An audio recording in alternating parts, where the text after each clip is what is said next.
Today we're having a look at the new Kia EV4. We're having a drive in it for the first time. This is Kia's first electric sedan. It joins a growing range of electric vehicles for Kia, including the EV3 and EV5 SUVs, which were introduced last year. Let's have a look at some of its features. This car here is available for $49,990 plus on-road costs. It's the entry model Air. It does miss out on some of the things that the GT line gets, but overall it's a pretty well-spec'd car. So let's go have a look.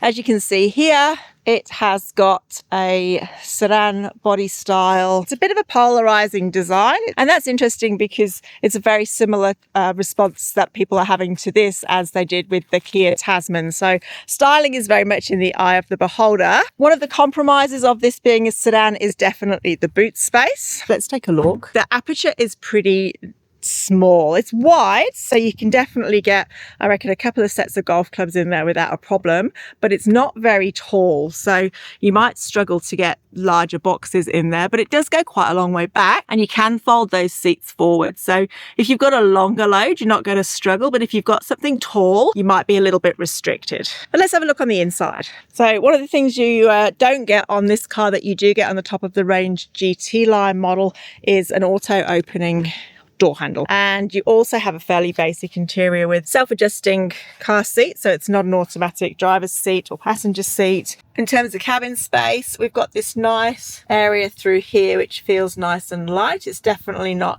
as cramped as, say, a vehicle like the Polestar 2, for instance, but we do miss out on things like wireless charging. That's only available on the top of the line GT line model, but we have got USB chargers here which are conveniently located. We've also got a fairly decent space here for snacks, water bottles, good organisation of space here. There's quite a nice feel in the cabin too. There's a nice contrast of materials here and a set of buttons, and we do love a set of buttons.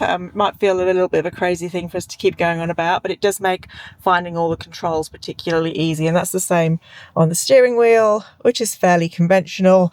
The one thing that you probably would need to get used to if you haven't had an electric car or you're not familiar with it is this shifter, which is located on the column.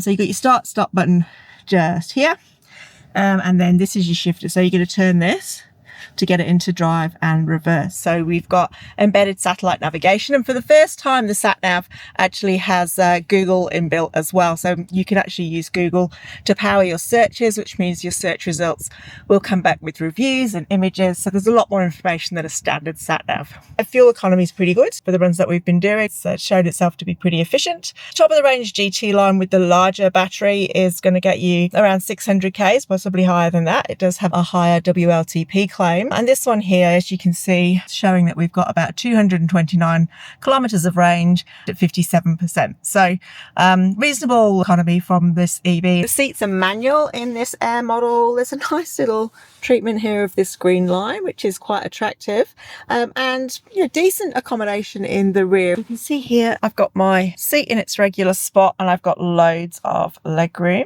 and pretty decent headroom too. So there's no sunroof in this model. That's only available in the GT line, but it's not too bad of a place. It doesn't feel very cramped. It is pretty light and airy. There's also some nice features here. So we've got air vents, we've got a pocket here.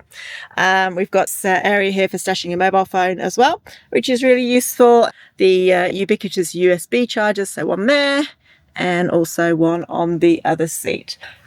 Yeah, a decent amount of space for passengers back here. What's the verdict on the Kia EV4? Well, I reckon it's a pretty interesting proposition. To have this car at less than $50,000 plus your on-road costs, well, it does mean that it's stacked up against some of the emerging competition coming in from China. It probably doesn't offer quite the level of specification at that price point that some of the Chinese do, but it's got a very compelling offer. Things like a 7-year vehicle warranty, and for the first time on a Kia, an 8-year 160,000 k warranty on the batteries. And really importantly, it's got that service and after-sales support as well, which is becoming increasingly crucial as we look at new entrants coming into market. If you're looking for your next car, you can research and compare running costs, features and specs, and view loan options at RACV CarMatch.